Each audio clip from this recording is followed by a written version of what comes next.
Dalam video fungsi bahagian keempat ini, kita akan melihat apa itu fungsi songsangan. Kita dah belajar apa itu hubungan dan fungsi.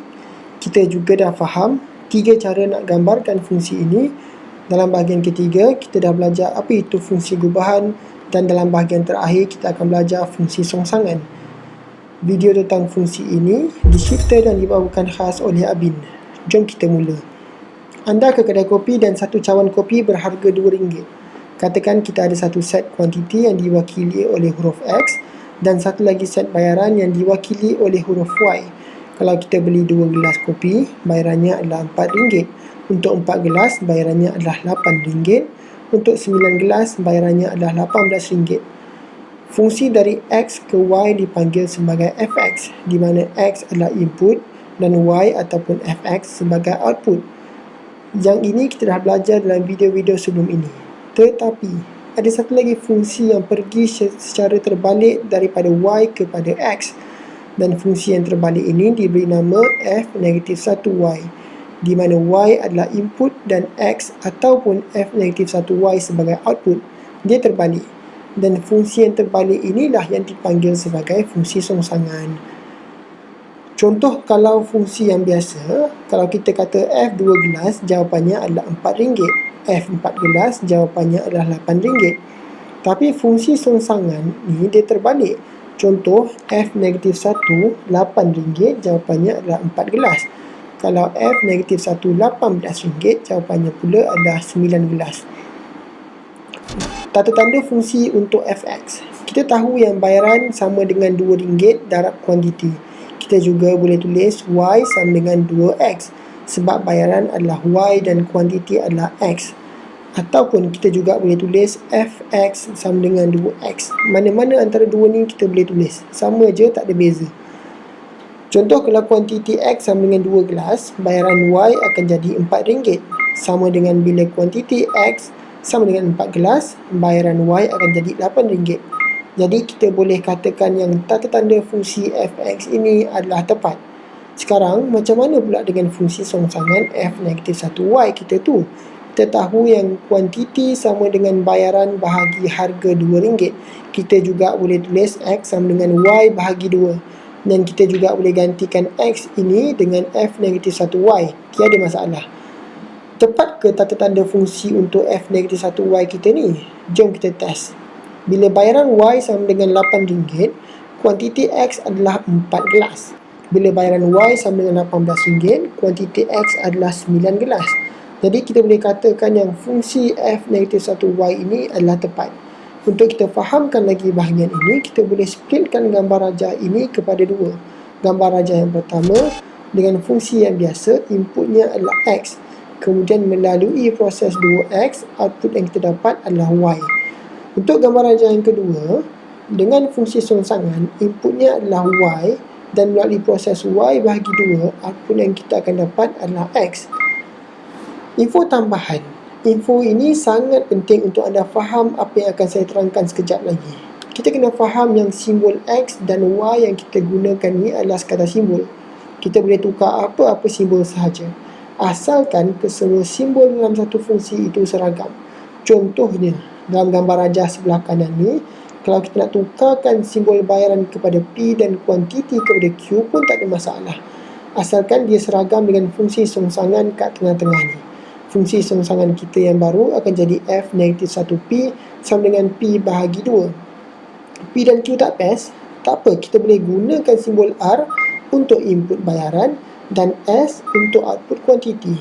Fungsi songsangan yang kat tengah ni pun akan gunakan simbol R sebagai inputnya. Kalau kita nak letak itik sebagai input dan ayam sebagai output pun okey.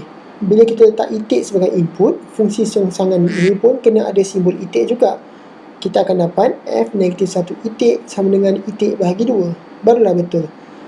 Tetapi kebiasaannya, dalam standard penulisan fungsi, input akan digambarkan dengan simbol X dan output akan digambarkan dengan simbol Y. Jarang untuk kita jumpa orang letakkan Y sebagai input dan X sebagai output macam yang kita buat tadi. Tapi bukankah X sebagai input dan Y sebagai output ni sama macam gambar rajah yang sebelah kiri ni? Tu untuk fungsi yang biasa kan, bukan untuk fungsi songsangan yang sebelah kanan ni kan. Betul, itu tak salah. Tapi macam yang saya kata, kita boleh letak apa sahaja simbol, P boleh, R boleh, itik pun boleh. Asalkan kita letak simbol yang sama dalam fungsi songsangan yang kat tengah-tengah ni. Jadi disebabkan kebiasaan inilah, kita akan gunakan X sebagai input dan Y sebagai output bagi fungsi songsangan kita. Dapatlah kita fungsi biasa fx sama dengan 2x dan fungsi songsangan f negatif 1x sama dengan x bahagi 2. Selesai untuk penerangan, jom kita tengok pula contoh soalan untuk fungsi songsangan. Contoh yang pertama, diberi gx sama dengan 2x bahagi 3x tambah 6 dan x tak boleh sama dengan k. Cari A nilai k dan B g negatif 1x. Baik, untuk A, untuk mencari nilai k, kita kena tahu yang 3x tambah 6 tak boleh sama dengan kosong. Apa-apa nombor yang wujud dalam dunia ni tak boleh dibahagikan dengan kosong. 6 bawa ke kanan akan jadi negatif 6. Kemudian 3 sebelah kiri ni kita akan bawa ke kanan sebelah bawah. Kita akan dapat yang x tidak boleh sama dengan negatif 2. So, memandangkan x tak boleh sama dengan negatif 2 dan x tak boleh sama dengan k, kita boleh membuat kesimpulan yang k sama dengan negatif 2. B, kita perlu cari fungsi songsangan untuk fungsi gx iaitu g negatif 1x. Kita ada fungsi gx iaitu 2x bahagi 3x tambah 6. Langkah yang pertama, kita kena tukarkan gx kepada y. Kemudian langkah kedua, kita kena pindahkan semua x dari kanan ke sebelah kiri dan y daripada sebelah kiri ke sebelah kanan. Untuk buat tu, kita naikkan 3x tambah 6 ke sebelah kiri atas. Kemudian kita kembangkan seperti ini. Kita bawakan 2x ke sebelah kiri untuk menjadi negatif 2x dan 6y ke sebelah kanan untuk menjadi negatif 6y. Kemudian kita faktorkan x dan yang terakhir kita bawa turun 3y tolak 2 ke sebelah bawah kanan. Dapatlah kita x sama dengan negatif 6y bahagi 3y tolak 2. Sekarang kita dapat tengok yang x dah berada di sebelah kiri dan semua y dah berada di sebelah kanan. Kat sini kita dah boleh buat gambaran proses macam kita buat dalam video-video yang sebelum ini. Kita ada input y dan proses negatif 6y bahagi 3y tolak 2 yang memberikan kita output x. Kita boleh tulis x sama dengan negatif 6y bahagi 3y tolak 2. Dan x dalam persamaan ini boleh kita tukarkan kepada g negatif 1y. Dapatlah kita g negatif 1y sama dengan negatif 6y bahagi 3y tolak 2. Kemudian langkah ketiga, seperti yang diterangkan tadi, kebiasaannya kita akan gunakan simbol x sebagai input dan simbol y sebagai output. Jadi kita kena tukarkan y kepada x dan tukarkan x kepada y. Input kita yang baru akan jadi x dan output yang baru akan jadi y. Ini boleh dibuat dengan satu syarat. Kita perlu tukar fungsi yang di tengah-tengah ini menjadi negatif 6x bahagi 3x tolak 2. Sama juga dengan fungsi songsangan di bawah ini. Kita akan tukarkan kepada g negatif 1x sama dengan negatif 6x bahagi 3x tolak 2. Kita akan buat perkara sama dalam jawapan kita. Kesemua y dalam fungsi songsangan ini akan ditukarkan kepada x. Ini membawa kita kepada jawapan akhir iaitu g negatif 1x sama dengan negatif 6x bahagi 3x tolak 2. Selesai contoh 1, jom kita cuba buat contoh kedua pula. Diberi gx sama dengan 3x tambah 1 bahagi x tolak 2 dan x tak boleh sama dengan 2.